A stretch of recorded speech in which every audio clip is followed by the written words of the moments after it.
हर हर महादेव भक्तों, श्री शिवाय नमस्तुभ्यम। आप लोग कैसे हो? उम्मीद करता हूँ आप सभी काफ़ी अच्छे होंगे। अगर आपके जीवन में कोई परेशानी, कोई दुख, कोई बीमारी है, आप इस वीडियो को पूरा देखिएगा। वो बीमारी आपकी दूर 100% होगी, लेकिन आपको ये वीडियो उसके लिए पूरी देखनी पड़ेगी। मेरे नर्मदे तो शिवलिंग आपकी सारी मनोकामना, आपकी दिक्कत, बीमारियों को दूर करेंगे। जैसा जैसा मैं आपको बताऊंगा, आपको वैसा वैसा अपने घर में या आपके घर के आसपास, कॉलोनी, सोसाइटी, फ्लैट के आसपास जो भी आप जहाँ पर रहते हो शिव मंदिर है वहाँ पर कर सकते हो, या आपके घर में जो शिवलिंग है उन उपायों को आप घर पर कर सकते हो। घर पर शिवलिंग है तो चलिए भक्तों, देरी ना करते हुए शुरू करता हूँ। उम्मीद करता हूँ आपको मेरी वीडियो पसंद आएगी। चलिए शुरू करते हैं। कोई भी परेशानी है, सबसे पहले आपको एक लोटा जल ले लेना है भक्तों, तांबे के लोटे में। उस तांबे के लोटे में भक्तों आपको एक चावल का दाना डाल लेना है।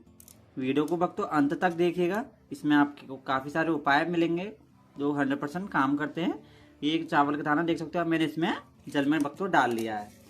अब इस जल से हम अभिषेक करेंगे शिवलिंग का। जो भी आपको परेशानी, दिक्कत, कोई काम नहीं बन रहा, उसके लिए समर्पित कैसे करना है भक्तों? गणेश जी के स्थान पर, कार्तिकेय जी के स्थान पर और भक्तों अशोक सुंदरी मैया पर।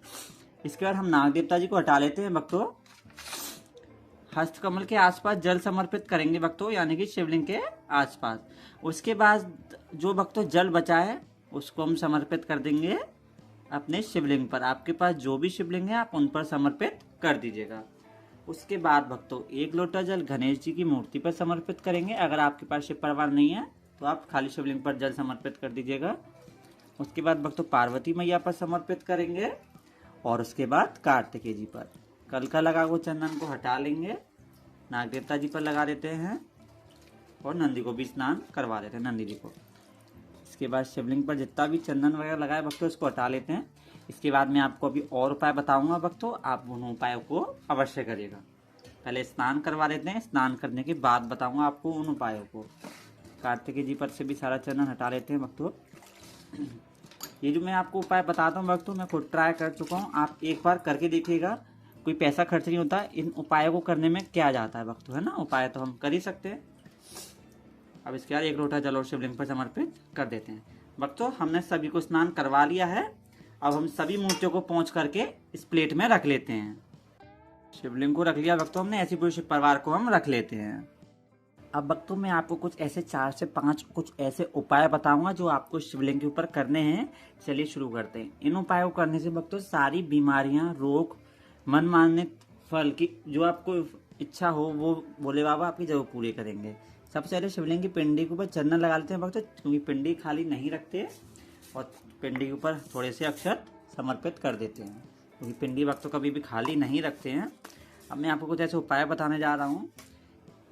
अगर भक्तों आपको भोले बाबा से, यानी कि शिवलिंग से अपने मन की बात कुछ कहनी है, आपको काफ़ी टाइम हो गया शिवलिंग पर जल समर्पित करते हो, शिवलिंग आपकी नहीं सुन रहे भोले बाबा, तो आपको क्या करना है मैं अभी आपको बता देता हूँ। पहले ही पहना देते हैं।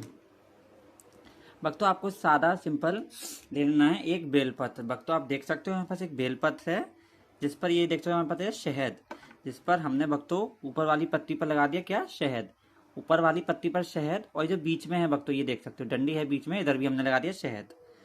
भक्तों हमने सिर्फ शहद लगाया है। और देख सकते हो ये हमारे पास है चंदन। साइड वाली पत्ती पर लगा देते हैं चंदन भक्तों, ठीक है ना? एकदम सरल, आपको समझ आ गया होगा।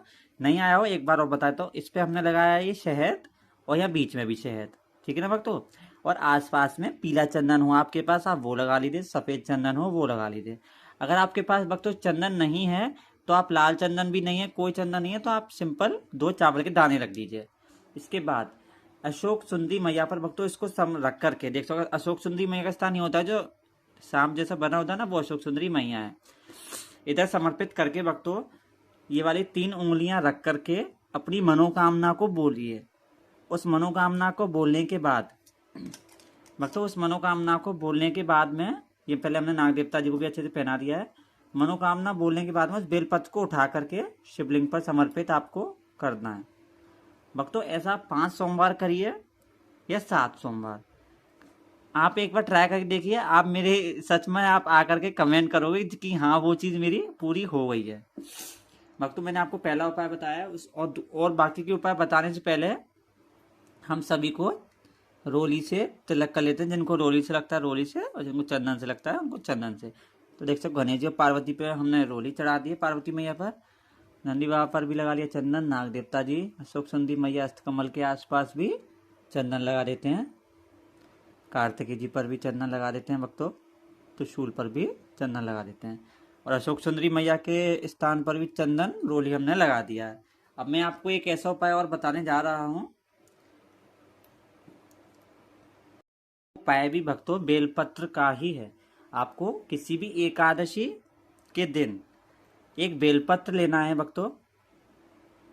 विशेष उपाय भक्तों, इसलिए इसको ध्यान से देखिएगा। इस हमको सेम उस पर जब हमने शहद लगाया था उसकी जगह हमने लगा दिया था, देख सकते हो, पीला चंदन भक्तों, ठीक है ना। और आसपास वाली पत्तियों पर देख सकते हो यहाँ पर है लाल चंदन।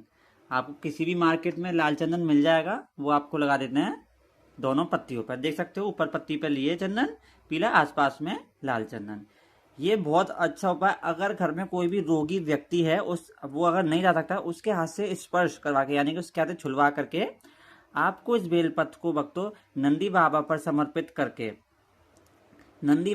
समर्पित करके आपको उसको भी शिवलिंग पर ही समर्पित कर देना है भक्तों। ऐसा भी आप 7 सोमवार करके देखिए। रोगी मुक्ति, जो जिसको ज़्यादा बीमारी है या हर वक्त वो इंसान बीमार रहता है, उससे ये रोग मुक्त हो जाएगा वो व्यक्ति। भक्तों आप लोग ऐसा करके देखिए। अगर वो व्यक्ति खुद जाता है तो और अच्छी बात है भक्तों। एक सबसे सरल और एकदम आसान उपाय, ये आप देख सकते हो मेरे हाथ में है एक चावल का दाना भक्तों। एकदम साबुत, टूटा नहीं होना चाहिए दोनों साइडों से, कहीं से भी एकदम साबुत यहाँ पर से चावल का दाना है। सिंपल, आपको जो भी अपनी मन की बात जो बहुत इंपॉर्टेंट हो भक्तों तभी करना है उपाय। अशोक सुंदरी मैया पर रख करके उस अक्षत के दाने को अशोक सुंदरी मैया पर समर्पित, मतलब छुला करके, और अपनी मन की बात बोलनी है। जैसे कि मैं बोल रहा हूँ ना, आपको अपने मन की बात जो भी है बोल देनी है।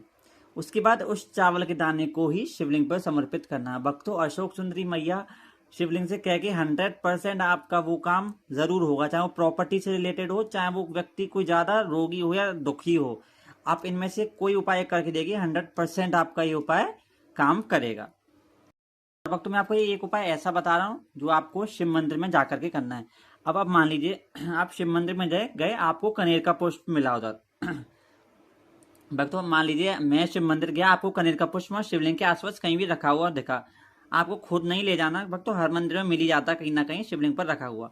चाहे उस शिवलिंग के ऊपर रखा हो, चाहे इधर हो, चाहे नीचे रखा हो, चाहे आसपास कहीं भी रखा हो। आपको उस कनेर, मैंने आपको दिखाने के लिए अभी रख दिया है, लेकिन आप ये मानिए कि शिव मंदिर गए, आपको कनेर का पुष्प रखा मिला। तो आपको उसके लिए क्या करना होगा, कनेर का पुष्प लेना है, गणेश जी के स्थान पर स्पर्श करवाना है भक्तों, कार्तिकेय जी के स्थान पर स्पर्श करवाना है, अशोक सुंदरी मैया के स्थान पर समर्पित कर, मतलब स्पर्श करवाना है, हस्तकमल के पास समर्पित करवाना है, शिवलिंग पर समर्पित करना है। और भक्तों यहाँ पर हमारे पास जलाहारी नहीं है। आपको जो ऊपर पानी टपकता है जिसमें जया, विषैरा, शामलीवारी, दौतली, देव और विषैरा, शिवलिंग की 5 बेटियां, और ये 6वीं बेटी अशोक सुंदरी मैया। तो उसको उस जलहरी पे, यानी कि मटका जो भी हंडा है उस पर छुला करके आपको अपने मन की इच्छा कहनी है। आपने इतना कहा और उस उसको आपको पुष्प को शिवलिंग के पास समर्पित कर देना है भक्तों। ये उपाय बहुत कारीगर है, आपको ये उपाय अवश्य करिएगा। मैं आपको बता रहा हूँ, ये भी रुद्राक्ष हमारे पास इन्होंने रख लिया इधर ही। ये आप उपाय अवश्य एक बार करके देखिए भक्तों, एक बार मेरे कहने से करके देखिए, 100% काम करता है। और भक्तों एक और उपाय है, ये है काले तिल। काले तिल हैं जो कि रोग मुक्ति, और जिसको ज़्यादा नशा, जुए में या बहुत ज़्यादा कोई भी उसको हर चीज़ का, किसी भी चीज़ का नशा है, आपको उनको शिवलिंग पर काले तिल समर्पित करने हैं शंभेश्वर महादेव के नाम से भक्तों। आप फिर से देख लीजिएगा वीडियो को पीछे करके, शंभेश्वर महादेव के नाम से काले तिल आपने समर्पित करने हैं। समर्पित करने के बाद में शंभेश्वर महादेव के नाम से 1 चुटकी तिल आपको उनको वापस ले आना। 1 चुटकी तिल आपको उठा करके वापस ले आना है। उन तिलों को रोगी व्यक्ति या जो ज़्यादा दारू पीता है उसको समर्पित कर देना है। चाहे कोई भी किसी भी चीज़ का नशा हो, जुए का, किसी भी चीज़ का, सिगरेट वगैरह, मतलब धूम्रपान, किसी भी चीज़ का, तो आपको उसको खिला देना। नहीं खाता भक्तों, सब्जियां मिला दिए, कोई पता नहीं चलता। आप ये उपाय करके देखिए, 100% काम करता है भक्तों। अगर आपको मेरे कुछ छोटे मोटे उपाय पसंद आते हैं, चाहे वो अभी आपने अंत तक देखे, सब्सक्राइब और लाइक अवश्य कर दीजिएगा। आपको बताए हैं मैंने इतने अच्छे भक्तों, आप अंत तक रोक के सब्सक्राइब कर दीजिएगा। इसके बाद हमने धूप बत्ती को प्रज्वलित कर लेते हैं, आसपास रख देते हैं। आप इसके बाद आरती भी कर सकते हो, भोग भी लगा सकते हो। अगर आपको मेरी वीडियो पसंद आती है भक्तों, सब्सक्राइब अवश्य कर दीजिएगा भक्तों, बहुत मेहनत लगती है वीडियो को बनाने में। और मैं आपके लिए ऐसे और अच्छे अच्छे उपाय लाता रहूंगा। अगर आपको कोई भी परेशानी है भक्तों, कोई भी दिक्कत, आप अवश्य कमेंट कर सकते हो, मैं आपको उसका उत्तर अवश्य दूंगा। हमने भोग लगा दिया है शिवलिंग पर। अगर आपको भक्तों कोई भी दिक्कत, कोई भी परेशानी, नौकरी से रिलेटेड कोई भी परेशानी दिक्कत हो भक्तों, आप मेरे को बताइए, मैं आपको कमेंट में उसका उपाय अवश्य बताऊंगा। ये हमने और कुछ पुष्प आपके पास हो तो आप समर्पित कर दीजिएगा। गुलाबी कनेर है भक्तों, हमने समर्पित कर दिए हैं। इसके बाद भोग लगाने के बाद में हमको आचमनी ले लेनी है। आचमनी से 3 बार आचमनी कर देते हैं प्रसाद की, ऐसे करके जल घुमा करके थोड़ा सा जमीन पर डालते हैं, इसको कहते हैं आचमनी करना। और भक्तों थोड़ा सा जल हाथ में लेकर के शिवलिंग के आसपास समर्पित कर देना है, शिवलिंग के ऊपर थोड़ा सा। अगर आपकी कोई भी परेशानी, कोई भी दिक्कत हो, आप मेरे को अवश्य बताइए, मैं आपको उसका उत्तर अवश्य दूंगा। कमेंट में श्री शिवाय नमस्तों अवश्य लिख के जाएगा भक्तों। हर हर महादेव।